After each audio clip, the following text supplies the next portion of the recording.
Object. Ito naman, ulit. What is the objection of counsel? The question is speculative, Your Honor. This is not based on what ifs. This is based on facts and documents. Inan niya, nagbibigay nga ng example eh. Ito naman mo si Gurang eh. Putang nakala ko si Madam Auring namatay na eh. Buhay pa pala. Ma'am, tinatanong yung tao, o papaano pala kung ganito? Anong masasabi mo doon? Para din maintindihan noong mga senator judges at maintindihan noong mga nanonood. Nagbibigay nga ng example eh. At yung example na ibinibigay, kaparehas. Kaparehas nun. Analogies. Ikaw nga, Superman, salad, kung ano-ano nga sinasabi mo dyan, di nga sila nagre-reklamo. Ito maayos man yung tanong. Paano pala kung halimbawa yung si La Chica, sinabi niya na walang nangyaring krimen dahil doon sa ating intel operations. Oh, hindi kayo maniniwala kaya, no? Hahanapan niyo pa rin. Oh, hindi, kailangan natin malaman kung anong krimen 'yun. Yung na-prevent natin, anong krimen yung na-prevent. Ang na-prevent natin na krimen is yung assassination plot kay Inday Sara. So na-prevent niyo yung assassination plot kay Inday Sara because of the confidential work. Asan yung assassin? Gago. Tarantado, nakatakas. Kasi nakita nung assassin, ang daming asset. Ang daming pulis. Pucha, hindi ko may isasagawa yung krimen. Bakit mo uhulihin yung isang tao na hindi naman gumawa ng krimen? Halimbawa, hawak niya na yung baril niya. Pagtingin niya, dami nakabantay. Wala na. Nilunok na lang niya yung baril. Hindi na niya tinuloy. So foiled, hindi natuloy yung krimen dahil doon sa Intel Works. Intelligence operation.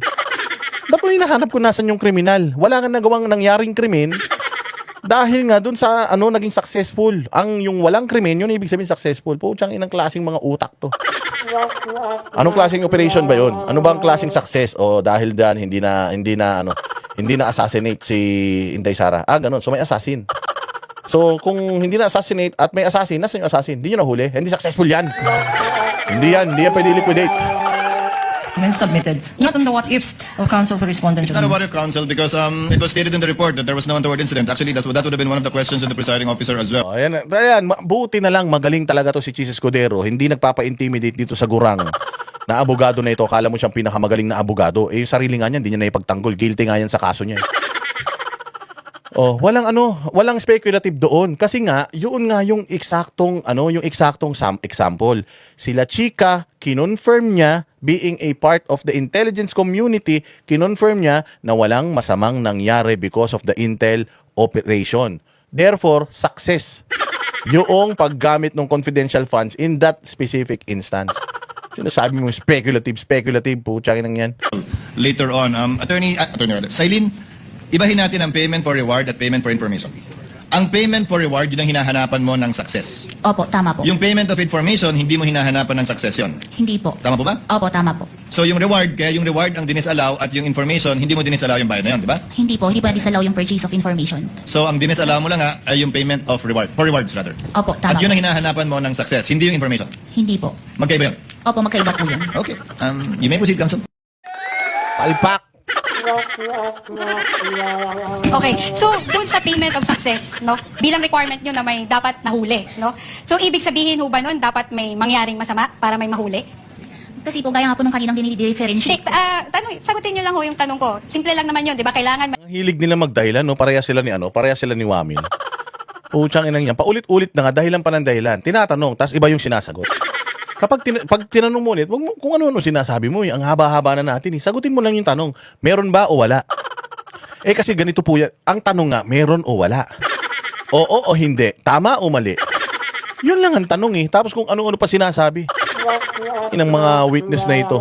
may mahuli. So ano ho ba yun? Dapat may mangyari hong masama para may mahuli? Yun mo, di ba po ang nakalagay doon sa probable threats is may NPA.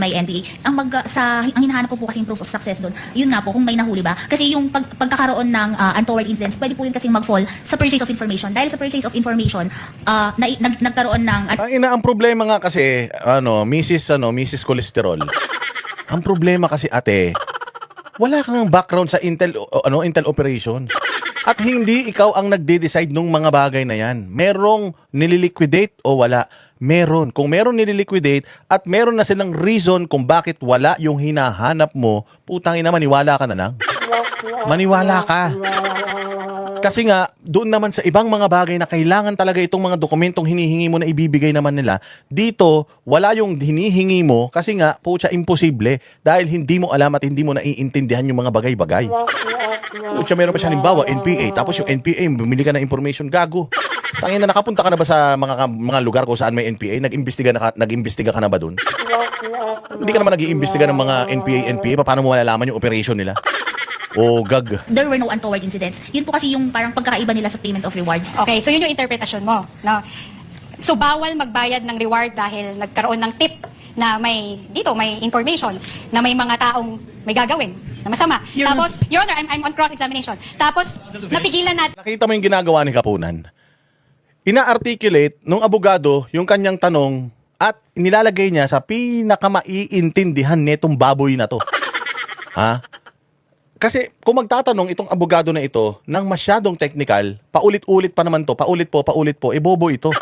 Hindi niya maiintindihan. Kaya ito ngayon, si Ate Ferrer, si Attorney Ferrer, ang ginagawa niya, pinagagaan niya yung tanong na maiintindihan ng lahat, maiintindihan ng madali nitong babaeng mantika na ito. Itong babaeng pinalaki sa margarine. Ina-articulate niya doon sa words na maiintindihan nito, mahina ang utak eh. Tapos puputulin siya ng puputulin ni Gurang. Kaya ngayon ito isa napipikon. Teka lang, natatanong pa akong kulit-kulit mo. Di ba?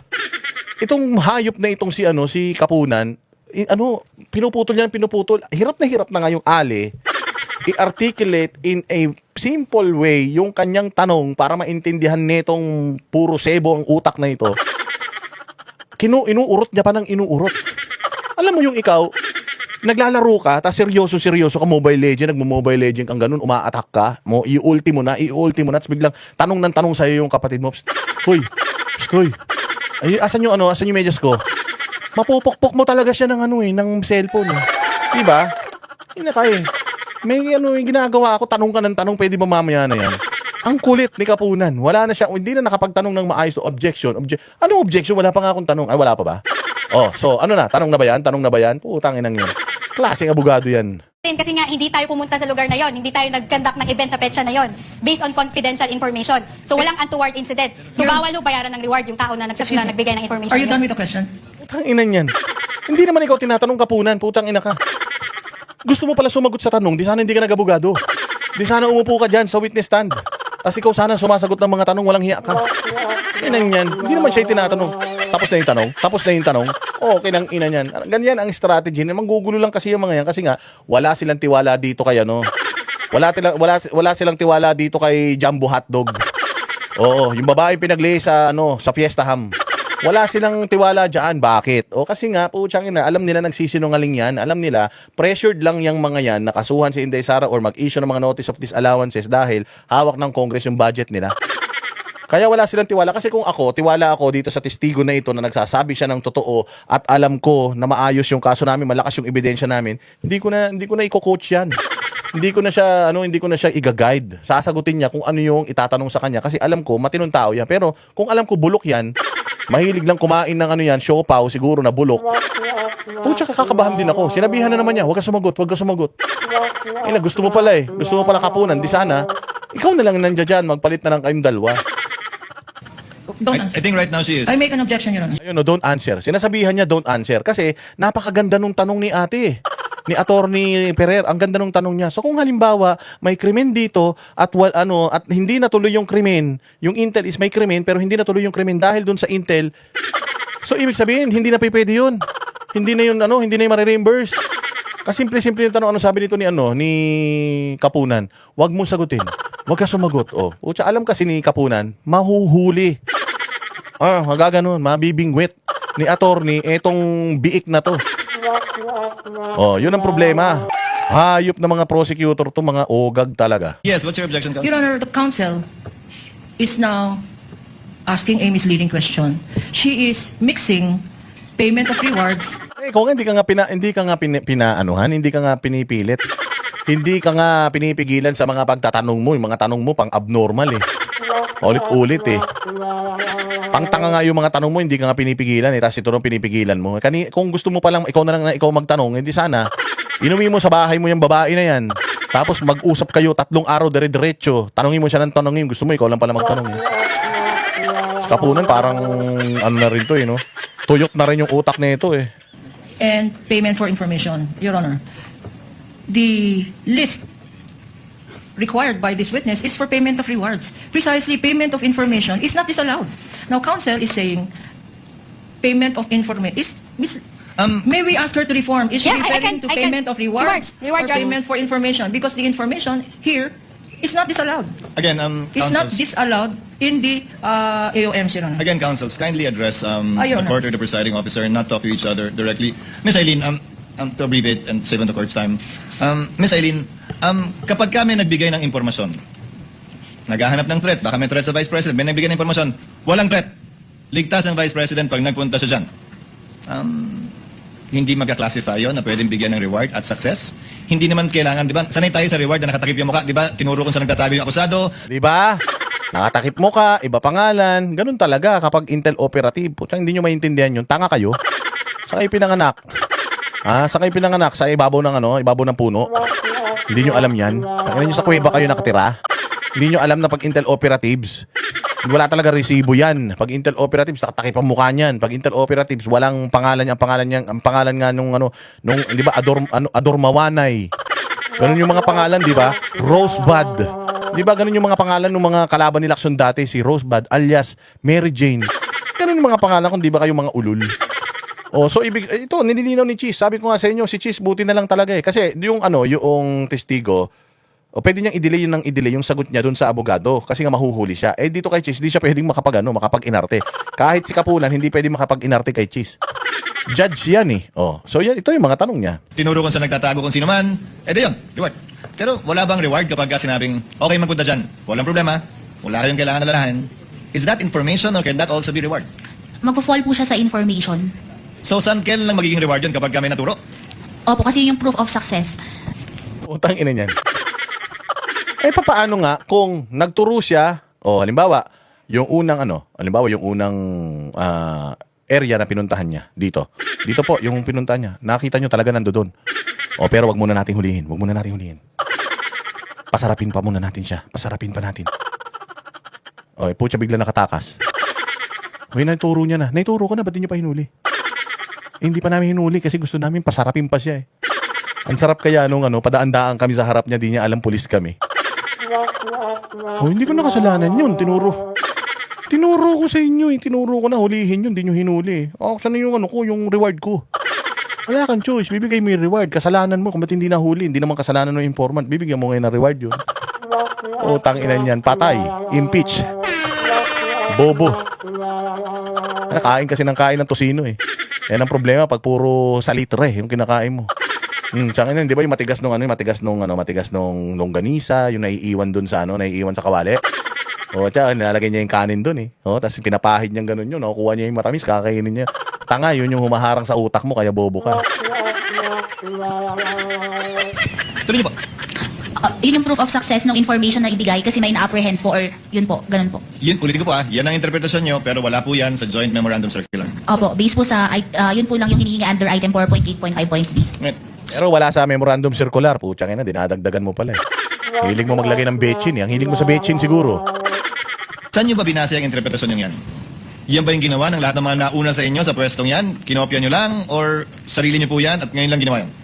Doon po sa mga ibang audit ko, ang ina-attach po talaga nila is yung payment of rewards na may mga nahuli po. So lahat ng in-audit nyo noong nakaraan, for consistency sake, merong nahuli o na-apprehend. May ganun pong mga naka-attach na mga dokumento. At tulad dun sa iba, kapag walang nahuli o na-apprehend sa reward, ina-AOM mo, dinidisallow o sinususpend nyo. Hinahanapan po namin ng proof of success, opo.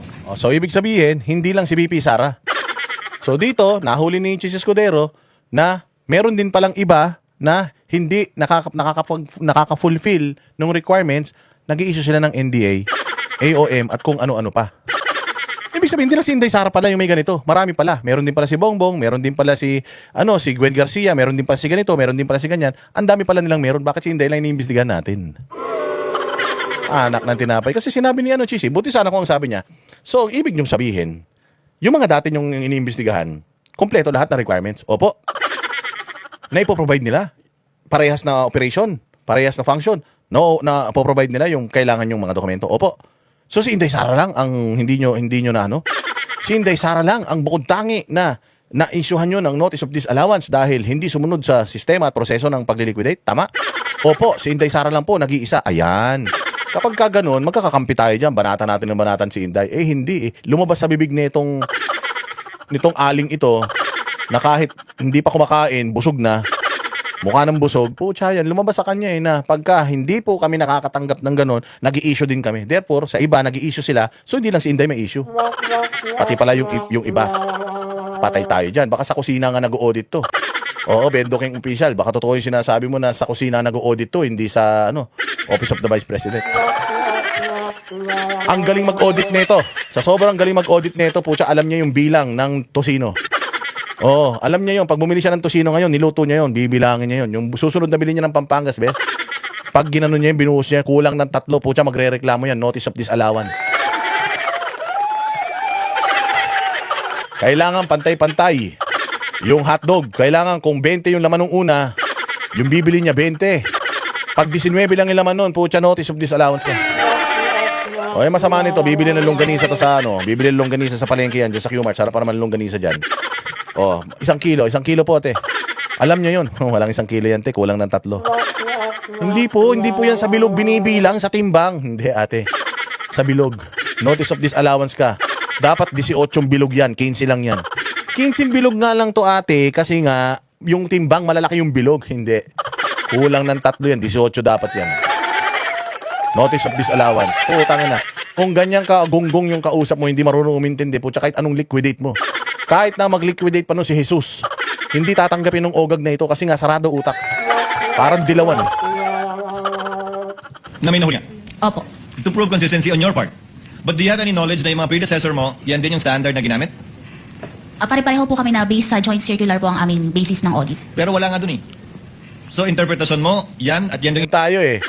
Pinipilit mo na ito, wala nga dun. Wala sa listahan. Putsang ina, yung bingo hanggang 75 lang. Putsang ina, 76 ka na 76. Puro na ako, 76 na lang. Bingo na. Gago, hindi ka bibingo kahit maghapon ka dyan. Hanggang 75 lang yung bingo eh. Walang 76. Ang inang kulit mo. Kung ano lang yung nasa listahan, dun lang tayo magbabase. Putya, pag wala na sa listahan, ibig sabihin, pinipersonal mo na. Kung ito yung listahan, tapos putsang ina, may hinahanap ka na wala dun sa listahan, meron kang sistema, proseso na wala naman dun sa pinag-usapan, putsang ina na may personal ka na niyan. Gung. Magtayo ka ng sarili mong kowa kung ikaw ang gusto mong masunod. Interpretasyon din ng mga nauna sa'yo, sa pagkakaalam mo? Sa akin po, yun po yung naging Sa'yo lang. interpretation ko po. Okay, you may proceed. Catherine, Salamat proceed. po, Your Honor. Klaro ang galing talaga ni Cheese, palakpakan natin. Sa'yo lang. Ang sabi ni dito ni Cheese, sa'yo lang. So ikaw lang nagdesisyon nun. Wala sa listahan, so ikaw lang. So kung ayaw mo, putsang ina, tapos ang lahat ng opisina sa mundo, ganon. So kung ako si Cheese Escudero, nag-liquidate ako sa'yo, putsang mas makapangyarihan ka pala sa akin. Kasi kung ayaw mong tanggapin, pwede pala ako matanggal sa trabaho dahil sa yung hayop ka. Diba? Ang inan yan. Naglagay kayo kasi ng utak robot eh. Ayan tuloy. I will go back to the podium.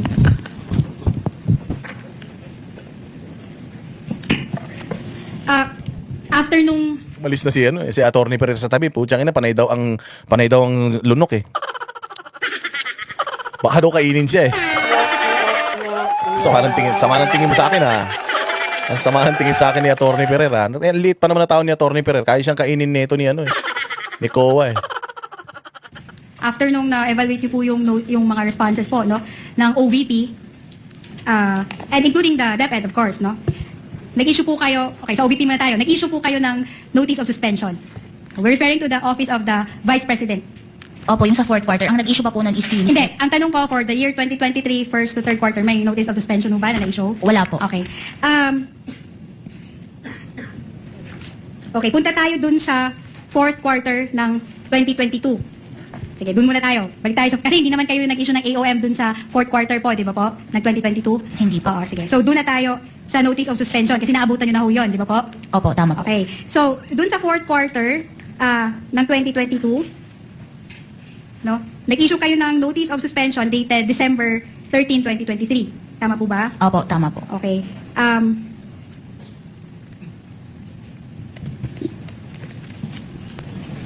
Pero sa 2023 wala kayong na-issue na notice of suspension. Opo, tama po. Okay. I'm going to direct you to the JC, section 3.2. Ralph, kindly give her a copy of the JC. 3.2, notice of suspension. Nakita nyo na ho? 3.2, nakita nyo ho? Hindi makita, nakaharang yung pisngi. Oh, si Majin Buu, hindi makita yung binabasa. Paano pag yumuko siyang gano'n, nakikita niya yung pisngi niya. Nakalubog na yung mata sa laki ng pisngi. Kaya pag nagbasa yan, dapat ganun, nakatapat sa mata niya. Hindi pwede yumuko gano'n. Pag yumuko yan gano'n, wala makikita yan. Wala po, di ko makita. Eh, paano mo makikita? Kapal nung pisngi mo eh.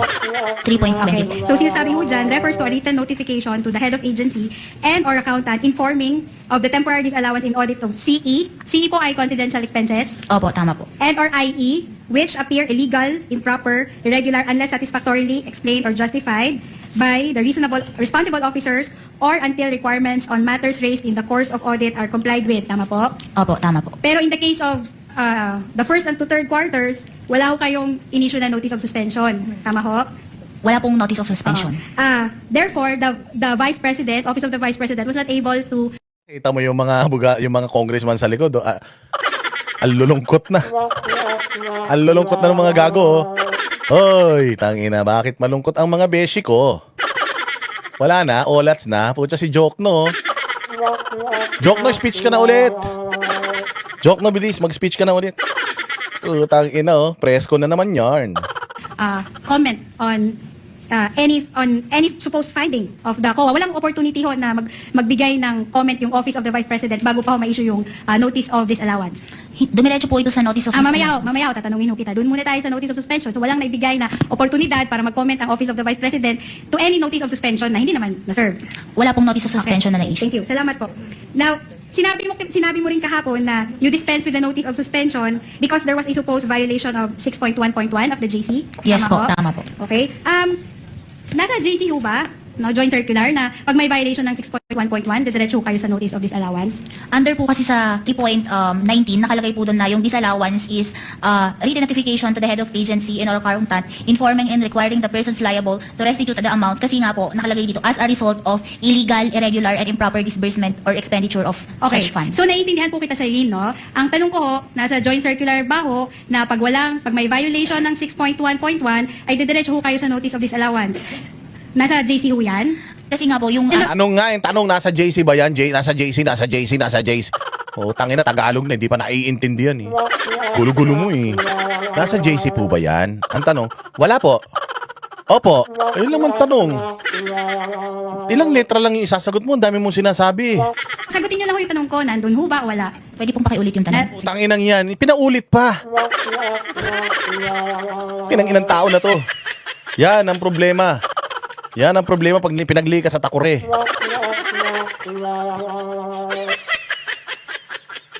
Sumasagot na siya kanina eh. So alam niyo na yung tanong. Tapos ngayon nung tinanong siya ulit, putsang inang yan, pinaulit niya ulit yung tanong. Hayop na ito. Saan ba pinaglihi itong batan to? Sa kamote? Nasa joint circular ho ba, na pag may violation ng 6.1.1, didiretso na kayo sa notice of disallowance. Hindi nyo na kailangan mag-issue ng notice of suspension. Opo, kasi irregular na po yung... Hindi po, ito po yung Inulit na 5 beses na inulit, ate. Utang ina, ano bang klaseng utak meron ka? Puta, dapat operahan na to. Yung mga ganitong utak ng tao, dapat to inooperahan para tingnan ko anong laman. Puta, nakakapagtaka. May ganito palang utak ng tao. Hayop! Tingnan mo tingnan mo. Ang tanong sa kanya, nasa joint circular ba? Nasa JC po ba? Kasi po, ganito po yan. Hindi. Ang tanong ko nga, nasa JC po ba? Nasa JC, nandoon ba? Pakiulit yung tanong. Kakasabi lang, pinaulit o inulit ulit. Nasa JC po ba? Kasi ganito po yan. Ay puta, hindi mo talaga naiintindihan. Tangin ng babae na ito. Puta na, sino ba nanay na ito? Siguro, puta na yung pinagbubuntis to, 4 na buwan pa lang yung pinanganak na. Hindi nabuo yung utak eh. Kumbaga sa itlog, malasado. Ayop na yan, hindi na hard-boiled. Reset. Tangin ng impeachment na to, patawa. tanong ko po ay mismo yung provision na yung sinasabi ho ba niya, you can directly issue notice of disallowance without... Your Honor, this is asked. Putang ina, wala na. As in answered daw. Gago rin talaga. Putang ina si Kapunan, sumingit na as in answered. Ano as in answered? Paulit nga siya ng paulit ng tanong. Hindi nga siya sinasagot. Hindi ba? Sabi nga paulit ng tanong. Hindi nga masagot. Putya kaya nga pinapaulit yung tanong tapos sumabat naman to si Gurang. As in answered. Po, okay nang ina nyo. Umuwi na kayo. Umuwi na kayo, visit kayo, matulog na kayo. Ano yung sinasayang yung oras ng taong bayan, mga gonggong kayo talaga. Asked and answered. That is your answer, counsel? Asked and answered. Wala nga nasagot. O, tiyangin ang yan. Sige, audit pa more.